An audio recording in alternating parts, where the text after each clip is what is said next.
Doa di Al-Quran istimewa, ada peruntukannya. Tapi ada salah satu ayat yang bisa memberikan inspirasi kepada kita, diterapkan di setiap kehidupan, termasuk ketika akan berinteraksi dengan Al-Quran. Doa ini tercantum di Quran surah ke-21 Al-Anbiya di ayat 87 sampai 88 pada kisah Nabi Yunus alaihissalam.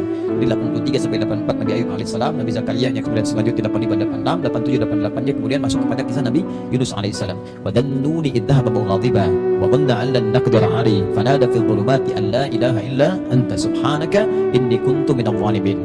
Nah, ini dawamkan doa ini.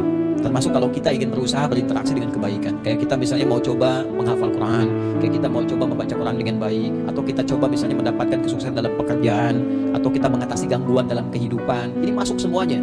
Kenapa? Karena dasar pertama, ini ada 3 bagian di doa ini yang penting kita garis bawahi. Pertama, la ilaha illa anta. Ya. Awas. 2, subhanak. 3, inni kuntu minadh dhalimin. Jadi kalau kita zikirkan misalnya la ilaha illa anta subhanaka inni kuntu minadh dhalimin, la ilaha illa anta subhanaka inni kuntu minadh dhalimin. Kalimat la ilaha illa anta, yakni la ilaha illallah, di dasar semua kehidupan kita. Dahsyatnya kalimat ini.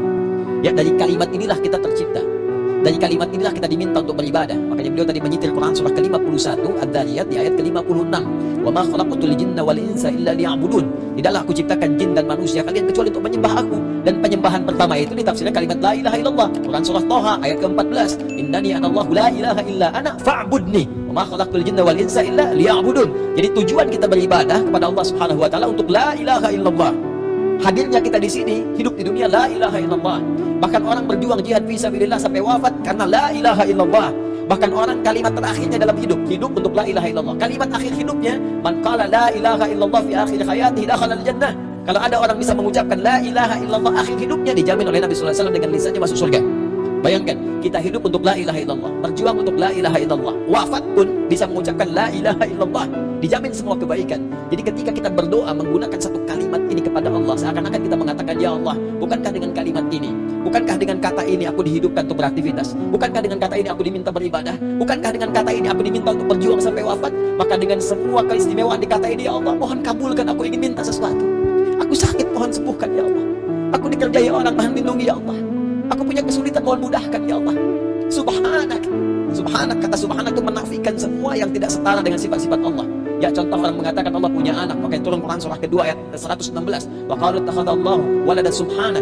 Tepikan semua yang tidak ada hubungan dengan Allah Subhanahu wa taala. Karena itu ketika kita mengatakan subhanak, ya Allah, aku meyakini enggak ada Tuhan selain Engkau. Enggak ada sifat-sifat yang layak Kau sandang kecuali apa yang telah Kau tetapkan. Aku mohon ampun, ya Allah, selama ini inni kuntu minadh dhalimin.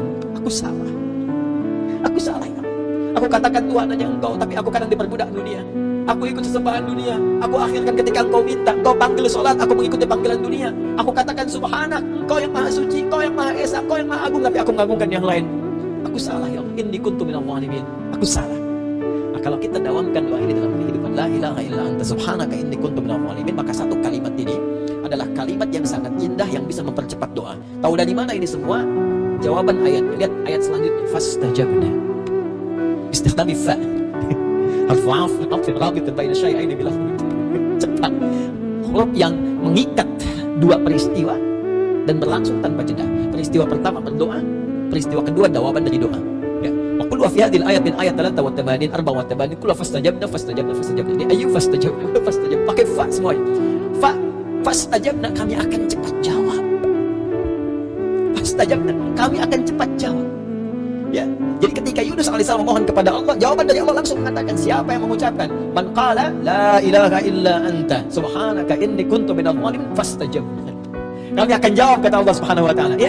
Ya, lalu apa yang terjadi kepada Yunus alaihissalam? Fanajainahu minal gham. Ya, kami lepaskan dari kesulitan hidupnya. Ya, tapi kalimat yang indah bukan kami bebaskan dari perut ikan paus. Kami lepaskan dari gham.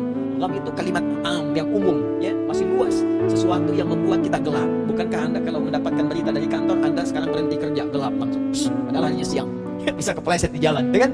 Lamaran ditolak langsung gelap, gitu kan? Itu gham namanya. Wa kadzalika nunjil mu'minin.